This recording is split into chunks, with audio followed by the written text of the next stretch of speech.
What's up everybody, it's Sean here, and I'm here today to give you guys a review of the women's Nike Air Max 1 Premium in the Wabi-Sabi colorway. Today's video, as always, is sponsored by the good people from Heffelux. Heffelux is my all-time favorite sneaker insoles, and they sell ETBU insoles, which essentially is the same material you'll find in Adidas Boost. So if you're looking to add some additional comfort inside your shoes, be sure to check out their website, which I've linked down below in the description box. You'll see they sell a variety of different insoles, so depending on the type of insole density and the cushioning setup you're looking for, whether that's for a pair of thick winter boots or for sneakers, you're going to find there's a suitable pair for everyone. So I've been a paying customer of Heffelux for years now, and to me, I find them very comfortable. So if you guys want to check them out and try a pair for yourself, be sure to use the code SEANGO at checkout and get 15% off your entire purchase. So I finally got these in hand. This is the Wabi-Sabi Air Max 1 Premium, which dropped on Air Max Day, March 26th. And with this year's Air Max releases, Nike made them regional exclusives. So this pair was only available in Asia and Latin America, so unfortunately I had to bite the bullet and pay resale. So Wabi-Sabi is a Japanese philosophy and way of thinking, which sees the beauty in imperfection. So as such, the shoe has a very raw and natural look to it, and it shows us that a shoe can be imperfect, but still be beautiful.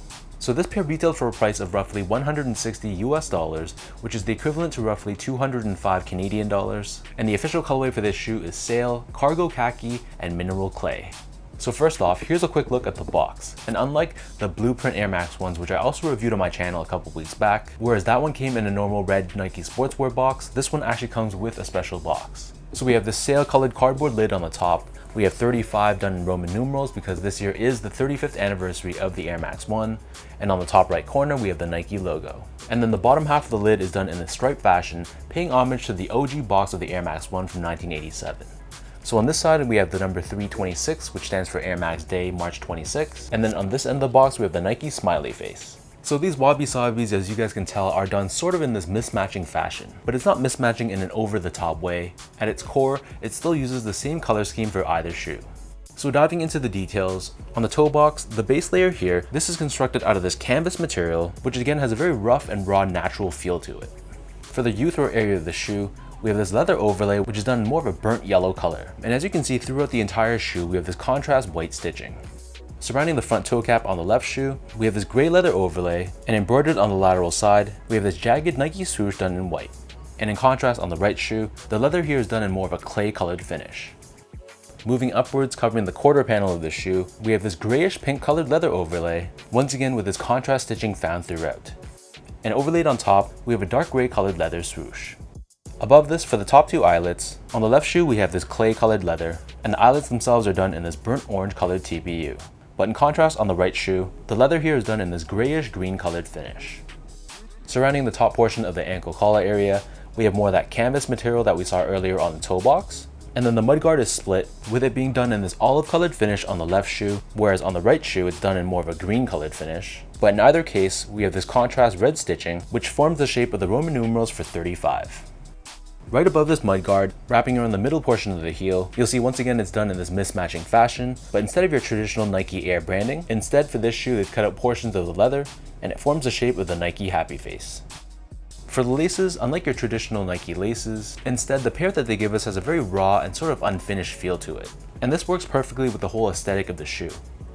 Underneath this, the tongue is also constructed out of canvas.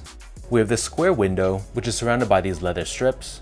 But the dope thing about this is the tags inside this window, they actually give you 4 different options, so depending on what you're feeling, these can be interchanged based on your preference.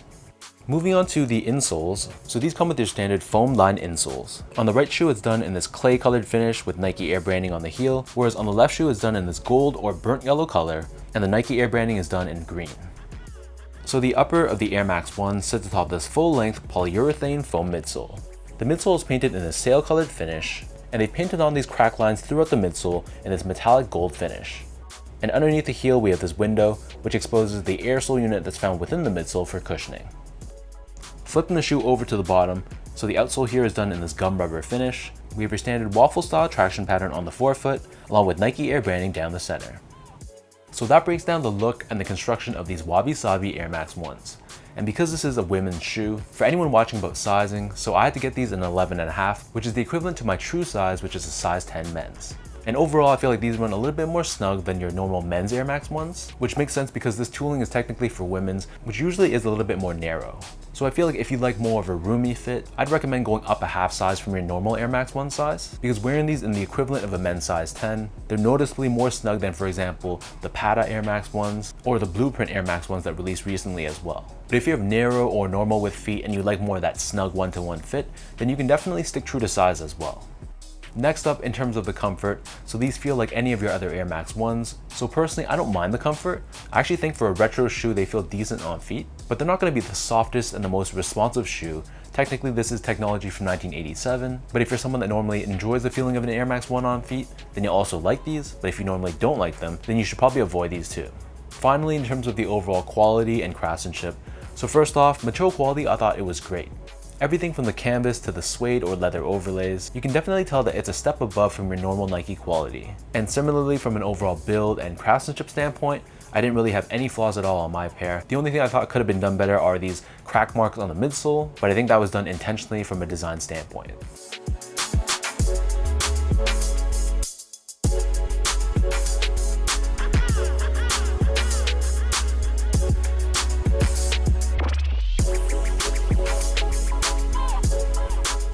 So with all that out of the way now, let's toss these Wabi-Sabi Air Max 1s on feet, and I'll show you guys how these look.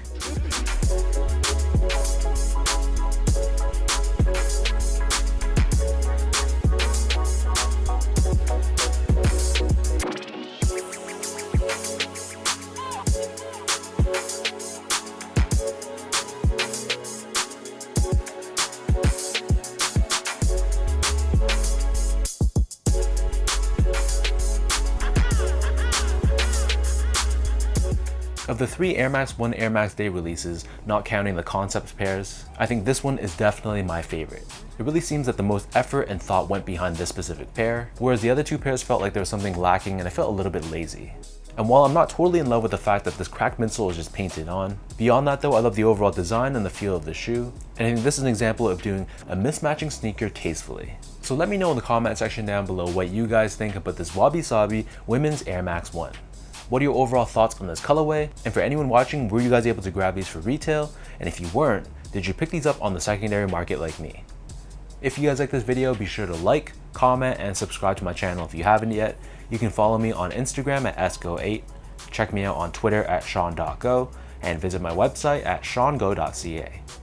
So until next time, thank you so much for watching. Hopefully you guys enjoyed this review, and I'll catch you guys all in the next one.